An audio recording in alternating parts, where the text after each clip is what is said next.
Londrina é a terceira maior cidade do sul do país, um importante centro econômico que até a década de 70 foi responsável pela comercialização de metade da produção nacional de café.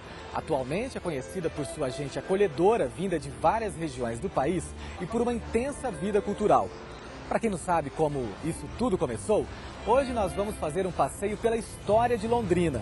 Quem nos conduz é um ilustre morador da cidade, o escritor Domingos Pellegrini.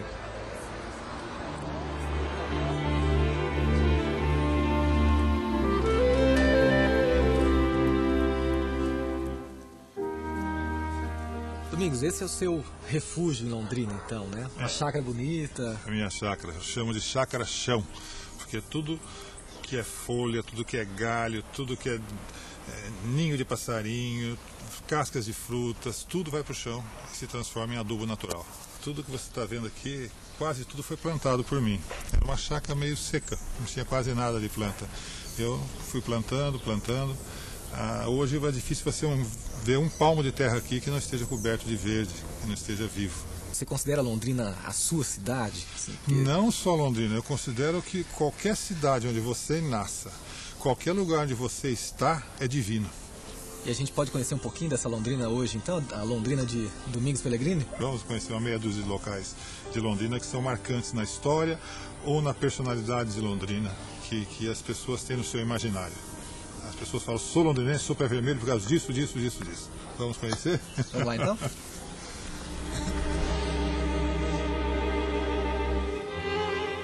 Bom dia, tudo bem? Bom dia, Paulo.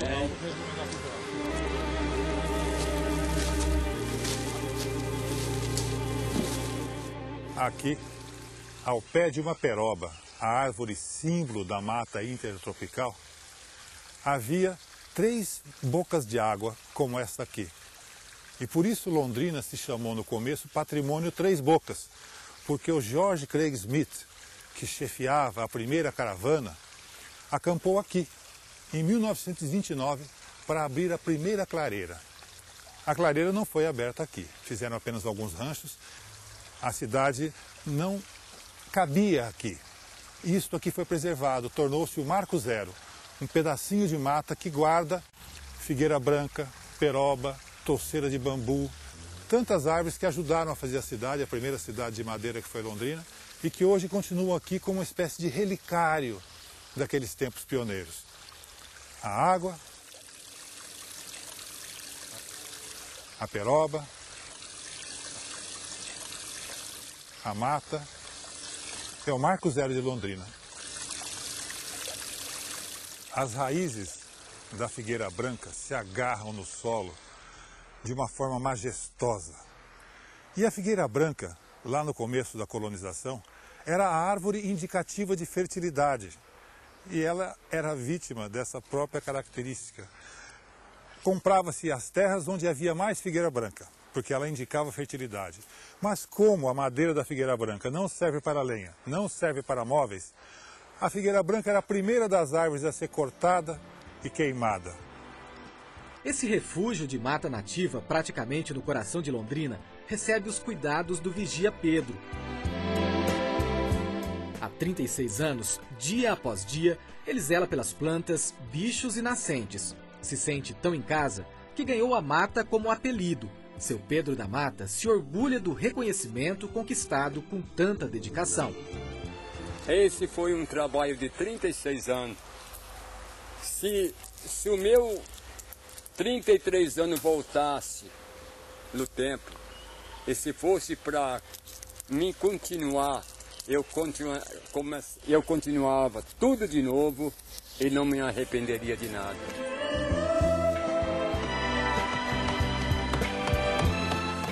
Londrina nasceu aqui, no dia 21 de agosto de 1929. Da natureza altiva veio a água boa, que é a flora imensa. A Rua Duque de Caxias.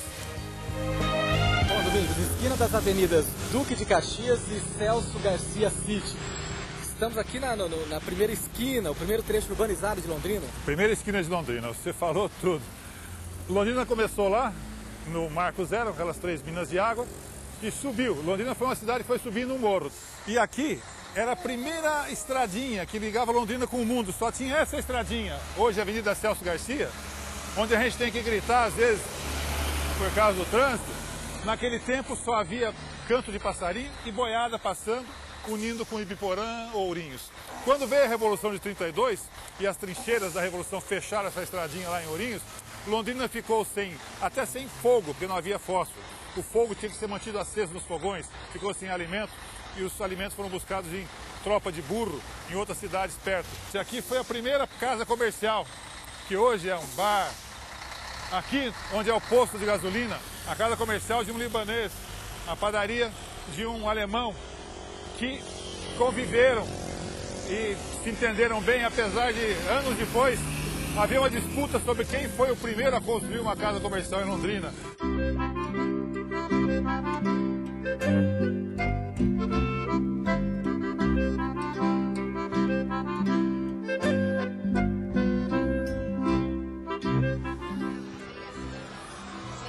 Domingos, centro de Londrina, Avenida Paraná, calçadão principal aqui do centro, a cidade subiu. Subiu, começou naquela mina de água, subiu ali para Duque de Caxias e aqui é o terceiro degrau, calçadão. É o Alto do Espigão, né? A civilização aqui começou, a colonização começou ocupando o Alto dos Espigões. A estrada passava no Alto do Espigão, como aqui, e os lotes rurais eram feitos descendo do Alto do Espigão até o fundo dos riachos, de maneira que todos tivessem acesso à estrada e à água. E aqui era a Avenida Paraná. Aqui tinha camelô ali, mascate aqui, camelô lá, mascate lá, as prostitutas passando com lindos decotes, passando às vezes em táxis, né, de charrete. Era uma coisa muito viva, sabe? E aqui, inicialmente, antes de tudo, foi trilho de anta. As antas passavam por aqui quando era mata. Depois passaram os índios, os garimpeiros que iam para a Serra de Apucarana. Aí entraram os colonizadores usando essa mesma trilha, né? Depois virou a Avenida Paraná e passava aqui o Corso. Eram os carros que iam e voltavam, namorando, paquerando as pessoas que faziam o footing, que era o mesmo passeio pedestre nas calçadas. Até que na década de 70 foi feito o calçamento para pedestres e se transformou em calçadão. Esse calçadão, hoje é isso que você vê, é uma feira ao ar livre, né? É camelô, é ambulante, é barraquinha disso, daquilo, gente passando, músicos tocando, aqui tem eventos culturais, tem um sujeito que vende o apito do palhaço, tem propaganda, enfim, virou uma verdadeira feira ao ar livre. É o coração da cidade. Coração da cidade.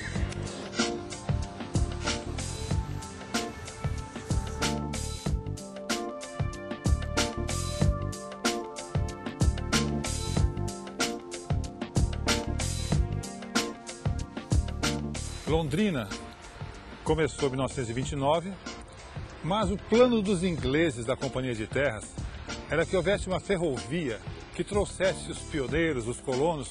Só em 1935 chegou a ferrovia e foi construída a estação ferroviária depois. Hoje, essa estação ferroviária é um museu.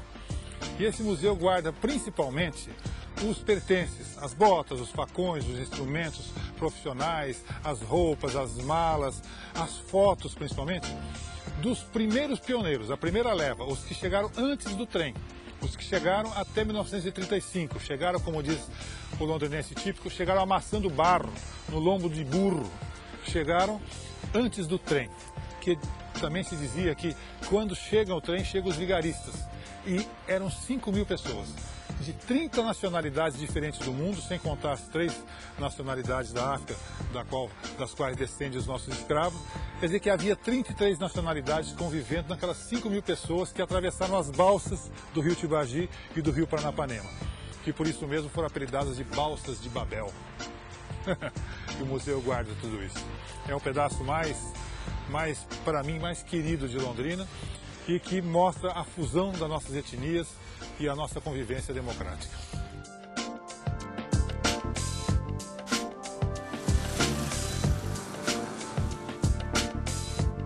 Aqui, a Vila Casone é um dos bairros mais antigos de Londrina. E aqui foi o primeiro reduto das casas de madeira. Aqui essa casa, por exemplo, tem 70 anos. Deve ter sido feito pelo seu Domingos Casone, seu Jorge Casone, uma família de carpinteiros que havia aqui. Londrina teve 4 gerações arquitetônicas. Os ranchos de palmito, que duraram poucos anos, as casas de madeira, que duraram algumas décadas, e algumas subsistem até hoje. Depois veio a geração da alvenaria e depois a do concreto armado, das lajes pré-moldadas, né? O interessante é que quando chegamos a esse tempo das lajes pré-moldadas, do concreto, dos shoppings, a madeira de peroba, a velha madeira rosa, como esta aqui, foi redescoberta. As pessoas descobriram que passando uma lixa aqui, numa serraria, ela ressurge rosada, cheirando a madeira nova novamente e apenas invernizada é usada para móveis, para assoalhos, para paredes mesmo em casas finas. É uma coisa muito valorizada agora e representa, simboliza a revivescência econômica da nossa cidade, que sempre soube se reinventar, sempre soube se refazer depois das geadas, depois das crises.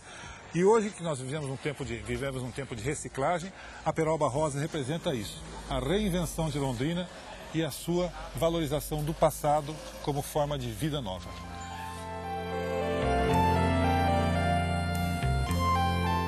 Em 1975, quando aconteceu a última grande geada aqui no Paraná, a Geada Negra, as pessoas vieram para as cidades. Em Londrina não foi diferente. E aqui, onde nós estamos, é praticamente um bairro que foi criado exatamente para abrigar essas pessoas, né, Domingos? Como é que foi a criação dos 5 conjuntos? Os 5 conjuntos foram criados para abrigar todo esse êxodo rural que veio do campo não só por causa da geada, mas também porque coincidiu com a mecanização da lavoura, a implantação das culturas de soja e trigo. Quando foram abrigadas as primeiras casas aqui, as primeiras pessoas, a gente olhava a colina lá da cidade de Londrina, lá do centro, essas colinas aqui pareciam um mar vermelho com quadradinhos brancos, porque o terreno tinha sido revirado por terraplenagem, então o vermelhão da terra surgiu. E as casas eram todas brancas e iguais. E a gente pensava, puxa, que coisa padronizada. Será que aquilo lá vai virar uma favela no futuro? Não, pelo contrário, o povo reagiu àquela diversidade com criatividade, com zelo, com carinho. Você vê que cada casa se transformou, adotou uma janela redonda em arco, outra uma janela diferente, reformaram isso, fizeram aquilo, colocaram jardins, cercas, enfim. Cada um deu a sua personalidade na casa. Eu gosto muito de ver o que foi feito aqui. A diversidade, a criatividade, a personalidade dessa gente, de não se conformar em levar uma vida como nós vemos em tantas cidades como no Rio, né, em que as casas não têm acabamento, fica aquele reboco, a casa sem reboco, com tijolo à vista. Aqui não. Aqui eles falaram, não, é a nossa casa, nós vamos cuidar, nós queremos viver melhor. E transformaram as casas em manifestos disso.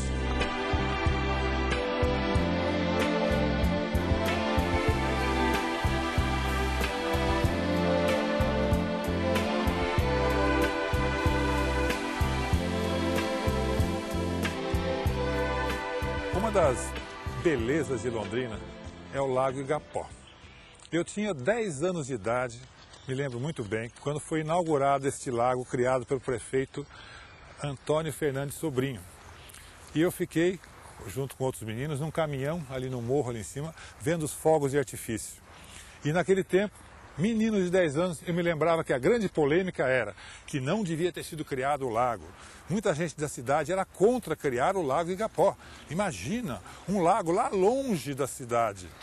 Hoje, veja uma visão do prefeito Antônio Fernandes Sobrinho. Hoje o lago está no meio da cidade, a cidade cresceu, transformou-se esse lago no principal ponto turístico e de lazer da cidade. Milhares de pessoas fazem caminhadas por aqui, pescam, fazem iatismo, canoagem. É um patrimônio da cidade, na época combatido e hoje reconhecido por todos. Um homem de visão e um grande patrimônio. Espero que vocês, com essas imagens, essas cenas de Londrina, tenham captado um pouco mais a nossa cidade, a sua alma, o seu espírito, a sua personalidade. Até outra vez.